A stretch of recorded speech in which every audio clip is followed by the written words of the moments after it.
Vamos resolver agora a questão 61. E a questão 61 fala o seguinte: seja uma função f de x a x ao quadrado mais b mais c, se f tem duas raízes reais distintas e se o vértice do gráfico de f é vf xv yv, então o vértice do gráfico da função, aí no caso agora ela é toda negativa, né? Deixa eu fazer o gráfico aqui, mais ou menos, né? Então a gente vai ter um gráfico, ele fala ali que existem duas raízes reais e distintas, né? Então, vou fazer aqui pequenininho. Para você, se você não consegue visualizar, é bom que a gente faz uma revisãozinha aqui da equação do segundo, da função, né, do segundo grau.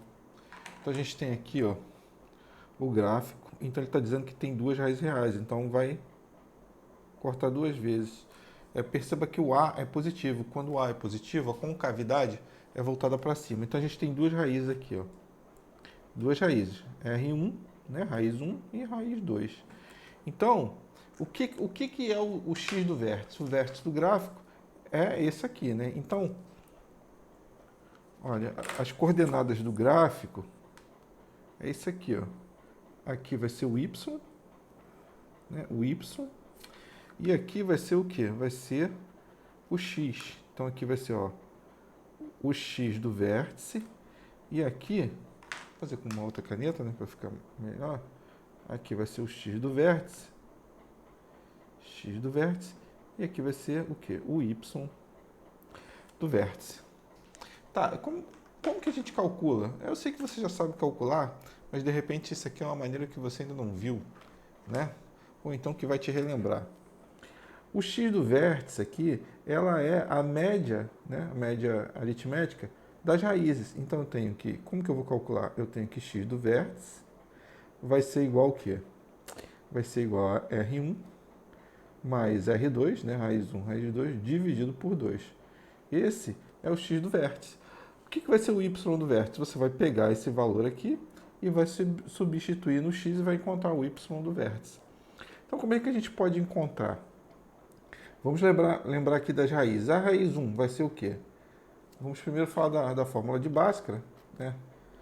Para você dar uma lembradinha aí.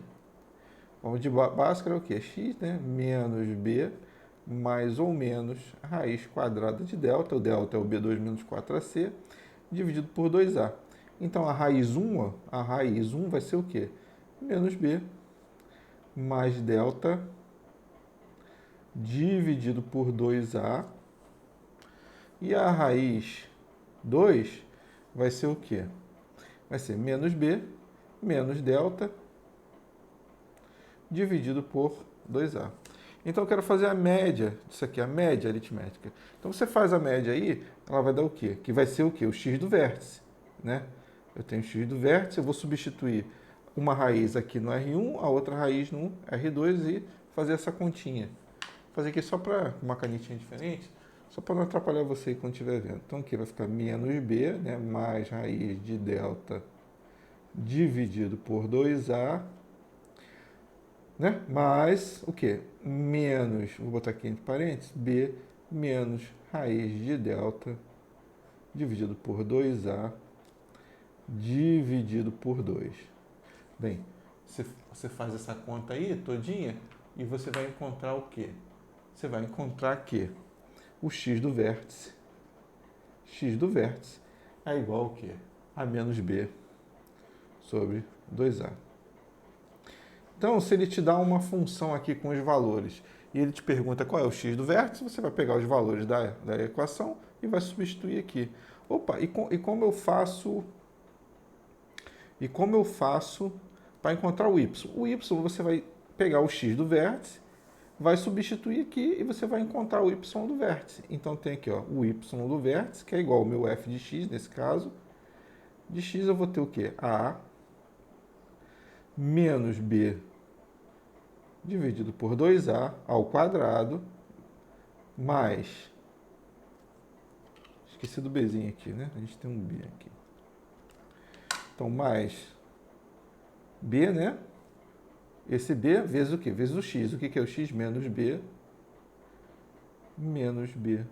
sobre 2A, né? Mais o quê? Mais C. Bem, resolvendo isso aí, você faz isso aí como exercício, a gente vai encontrar o outro valor. Qual é o outro valor? É menos delta sobre 4A. Então, o vértice, né, de uma parábola, né, de uma função de segundo grau, ela vai ser o quê? Vai ser menos B sobre 2A, que é o x, né? Isso aqui são os pontos, né, menos delta sobre 4A. Então, bastaria você fazer o quê? Pegar os valores, né? Vamos supor que ele desse uma função aqui, né? É 2x mais 3x mais c, e perguntasse qual as coordenadas do vértice, você iria substituir. Aqui é o x, né? Aqui é o x do vértice. Vou botar aqui. E aqui é o y do vértice, você vai estar encontrando aqui. Tá, eu sei que eu estou enrolando você aí, ou você está se sentindo enrolado porque eu não estou enrolando, mas é só para a gente entender, não, para você relembrar aqui a função, né? Porque eu bastaria falar o que é. Eu sei mesmo que eu falo que sempre que o canal a intenção é resolver o mais rápido possível, mas esse aqui eu acho interessante a gente dar uma paradinha e dar uma relembrada nesses pontos aí, porque às vezes você se enrola numa prova. Eu sei que na especialista a prova, o tempo é muito importante, mas vai que você, em um outro concurso, ou até na própria escola, você está vendo aí, e consegue aprender a fazer isso, e aí depois você não precisa nunca mais ficar decorando fórmula, porque isso aí já vai ficar na sua cabeça, né? Porque você resolveu. Então, veja só, eu encontrei as raízes R1 e R2 dessa função positiva, né? Eu peguei o A, né? Substituí aqui, peguei o B, substituí aqui, o delta lá dentro, né? O delta é B2 menos 4AC, não muda. Então, quando eu vou fazer para substituir essa função aqui, e aí eu não vou fazer aqui agora, senão o vídeo vai ficar muito longo, você vai ver que você vai encontrar as mesmas raízes. O que você conclui se você encontrou as mesmas raízes? O que é? Que as raízes não mudam. Então, se as raízes não mudam, imagina aqui, ó, eu tenho um gráfico, né? Aqui, vou fazer nesse aqui mesmo. R1, R2. As raízes não mudam. Mas se você lembrar, o que vai mudar aqui, ó? Se você fizer a substituição e encontrar as raízes aqui, dessa função toda negativa, você vai ver que as raízes não vão mudar, as raízes vão ser iguais, vão ser R1 e R2. Mas o que muda? Muda o menos aqui no A, porque o menos no A me indica que a concavidade dessa parábola, ela vai ser voltada para baixo. Então eu vou ter isso aqui, ó. Então veja, são as mesmas raízes, porém com a concavidade voltada para baixo. Então, se são as mesmas raízes, o x do vértice vai ser o mesmo, tanto para uma função, tanto para outra. Então, aqui a gente já pega o quê? Os vértices que são iguais, ó, são esses, os x, né, dos vértices que são iguais, A e B. Só que agora tem um diferencial. Veja o que aconteceu, a gente tinha o YV aqui voltado para baixo, né, aqui no negativo, e quando a gente passa para o negativo, a concavidade inverte, ele passa para o quê? Para um x, né, diferente do sinal desse y. Então a gente vai ter o quê? O inverso, né? O inverso aqui vai ser, esse aqui seria igual, então a gente vai ter que esse é o quê? O inverso, menos YV. Tá bom? Então veja que inverte quando você tem tudo negativo. Então a resposta certa aqui é a letra B. Qualquer dúvida deixa aí nos comentários. Muito obrigado por ter assistido o vídeo e até a próxima.